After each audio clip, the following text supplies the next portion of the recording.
everybody, since we are out here in the garage with the truck and it's already torn apart, we do have the intake manifold off here and both valve covers off here.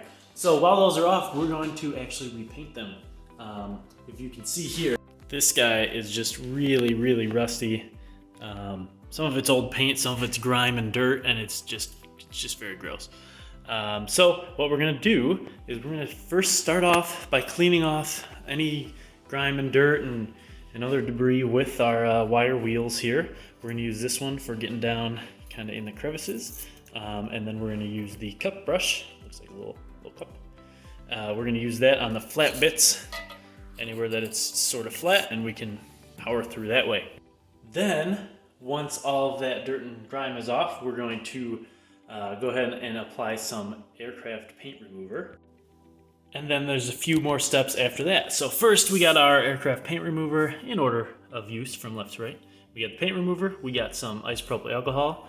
The higher percentage the better. It'll clean better and evaporate faster, but I could only find 70% right now. Then we're gonna hit it with some primer, the actual color, and then a clear coat just to protect it all. So first thing we're gonna do, after we clean off all the grime and all that, we're gonna hit it with the paint remover. That'll take off most of the paint. Then we are going to finish getting all the old paint off and wipe it down with the alcohol to make sure we don't have any of that paint remover still on there when we go to apply the new paint. We are then gonna hit it with a primer to make sure that our paint sticks properly. Hit it with the color to give it our desired color, and then a clear coat to seal it. Now, it's important with all three of these that we are doing something, we're getting some paint that's high temperature.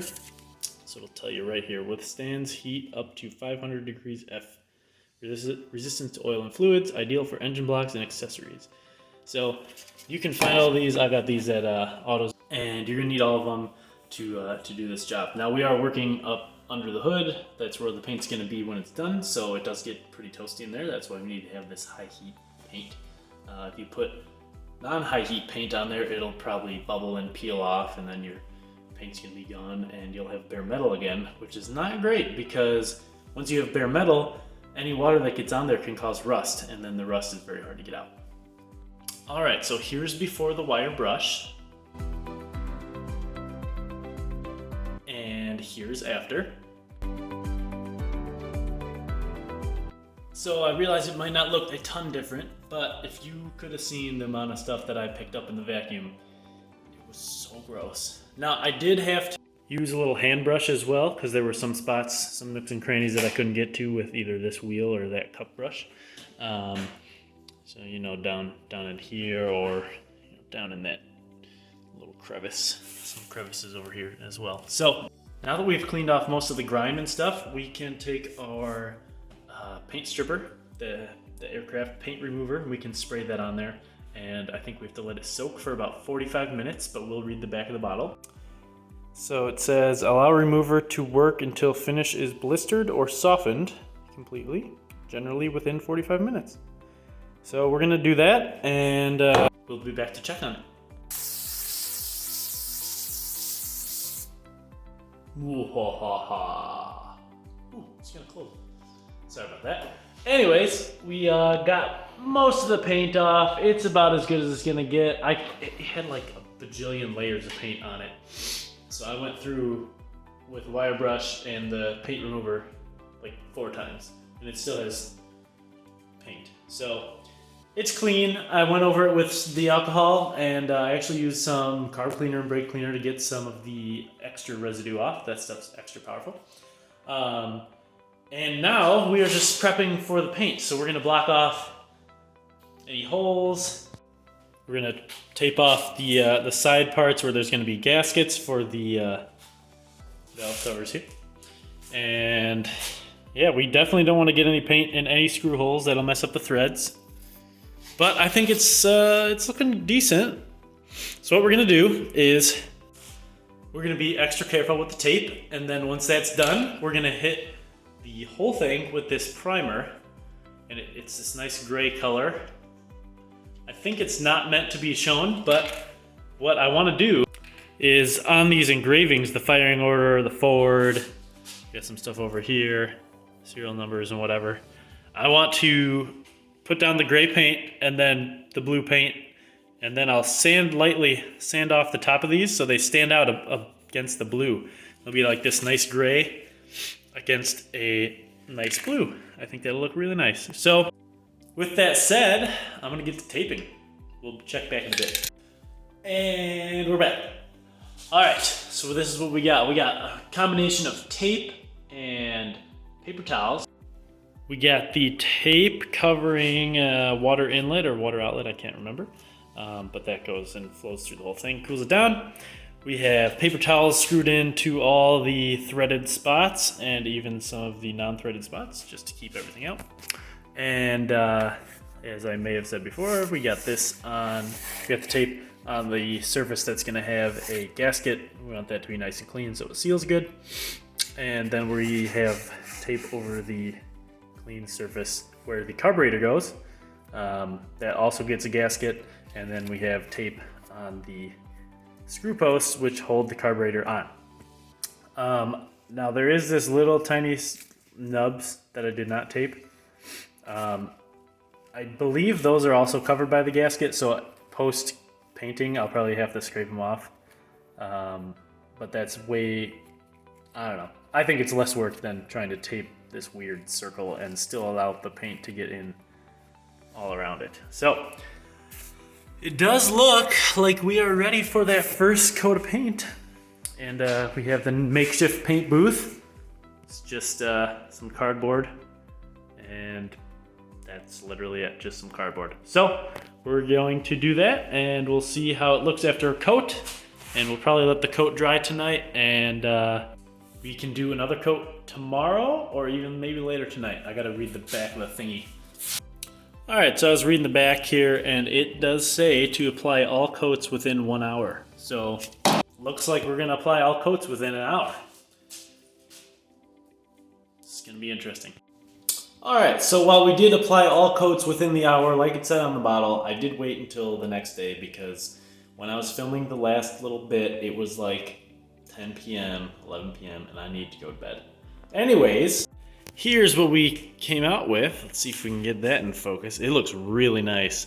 I did 2 light coats over the entire thing, 1 heavier coat going from that side to this side, and then I spun it around and did 1 more light coat because I did miss some of this surface area because it was way in the back. But that turned out really nice, and that is all primer right there. Let's see if we can get some extra light in there. It's nice and gray. Honestly, I really like that color. It's I don't know, it kind of reminds me of like a Navy ship or something. But that is not the final color. This is the final color. Oh. So we have 2 of these spray cans. They should be, they were on the shelf as Ford Blue. So I don't know if that's gonna be actually Ford Blue or not, but I'm hoping that it is because the rest of the engine, however dirty it is, and I got some engine degreaser for that, but it is also this color blue. So I'm hoping it matches because that intake manifold's gonna fit right here, and it's gonna be like that top hat for for the rest of the engine. With that said, I'm going to apply my coats of this, and we'll get back to you with the blue intake manifold. Now, real quick, before I cut away, there's a lot of things that you can do with the raised lettering, and I may have mentioned this already. Something that I think is going to be really cool is that because I like this color gray, I'm going to put the blue down on top of it, and then I'll be able to take some sandpaper and lightly sand off the top of all these embossments. And you know, it's just going to look really nice with this color gray sticking out over that Ford blue. So we'll see how it turns out, I guess. Here we go. All right, we hit it with the first layer of the blue paint, and I gotta say, it looks damn good. Check that out. Get some more light in there for you. Without touching the paint, because it is ultra wet. I literally just sprayed it, but that is really nice. Oh my goodness, that is a fantastic color. So now I'm gonna use a little trick that I learned from Chris Fix. Chris Fix, if you see this, you're awesome. He did a painting video, and you take one of these plastic bins, put it over your piece so that it prevents any extra dust and debris from falling on it while the paint's drying. So we're gonna do that. All right, and there she is. There's a little bit of space up under here for some airflow. I don't know that that's necessary at all. It's not like an airtight thing at all. But hopefully that's gonna keep some of the dust and debris off of my manifold here. I do other projects in the garage that are rather dusty, like wood projects. So we're gonna try to keep that off. We're gonna give this a little bit to set, and we're gonna hit it with some more paint, and I will be back with the finished product. All right, we are here to check on the first couple layers of the blue paint. Now, I did wait overnight because, again, it was late, and you know, I don't want to discourage you from doing this yourself. If you want to do it yourself, you can do it all in a day. I just don't, because I have other things to do. But let's check it out. Holy cow, that looks so nice, so nice. Oh my goodness. All right, I'm gonna spin it around, make sure I didn't miss any spots. I'll probably do one more super light coat of the blue. And then, once that's dry, we'll take some sandpaper and sand off all these embossments that I want to stick out. We'll take, what are we gonna do next? Yeah, we'll leave all that stuff in there, and then we'll hit this whole thing with a clear coat and make sure it's nice and durable. Whew, man, it just looks so much better than before. So much better. As a reminder, here's what it looks like before,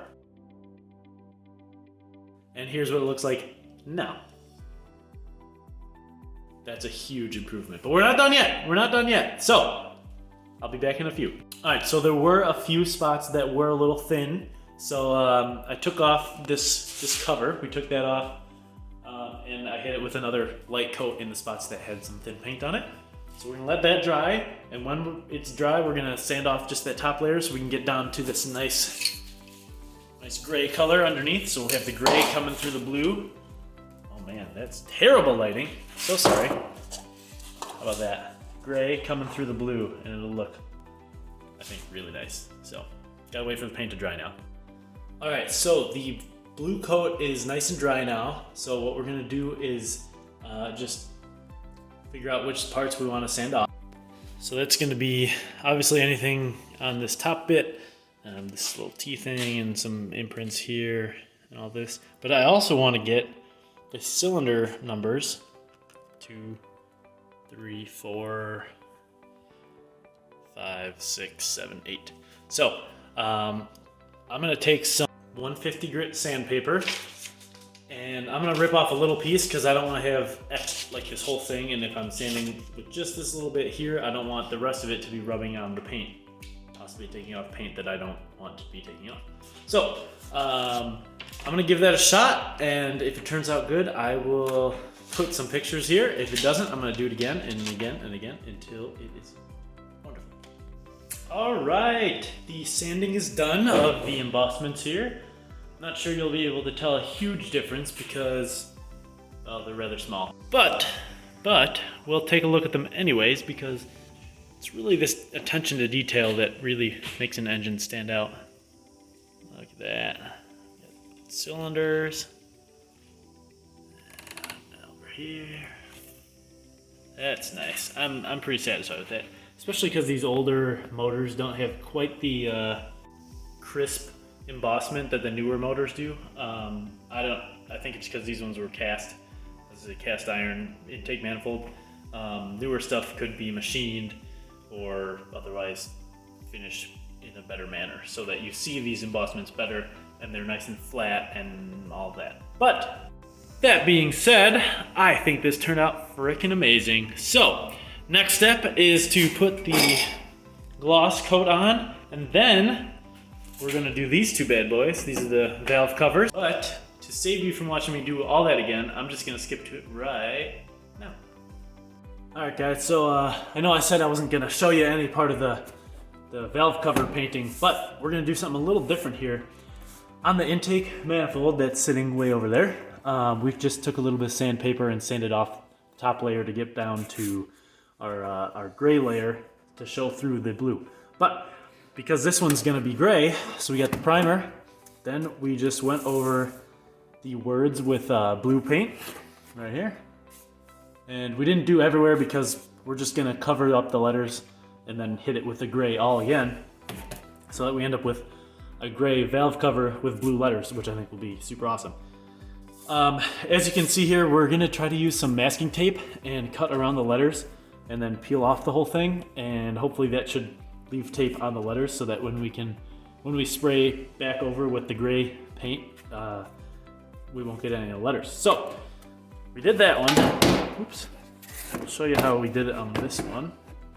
I did have a little bit of dripping going on the side, and it honestly doesn't matter for this stage. I got blue down here too and all over the place because we're gonna do the whole thing again with gray, so it doesn't matter. But I did go ahead and sand down some of the drips, because if you leave the drips in there when you do the final coat, you'll have little bumps, and I don't want that. So sanded that down, but let's get to the taping. Luckily, I have this tape. I actually don't know how wide it is, maybe 2 inches or so.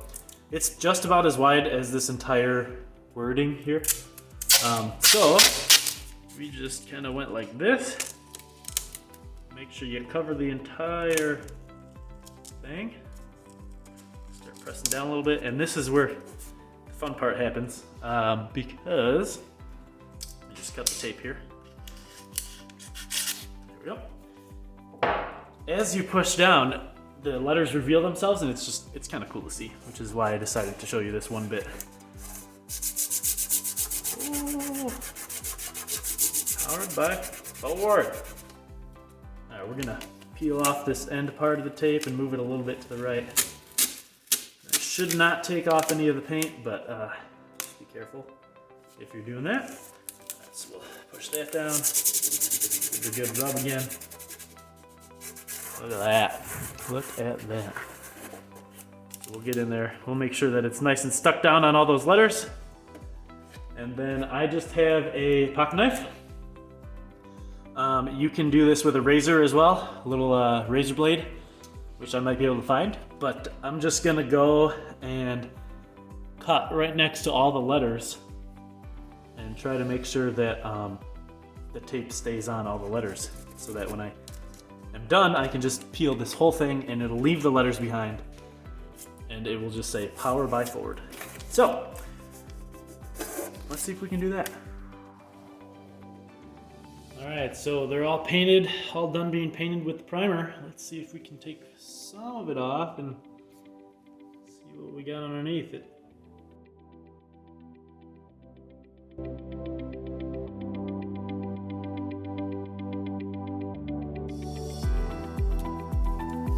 Ooh, buddy, look at that. Oh, that is freaking nice.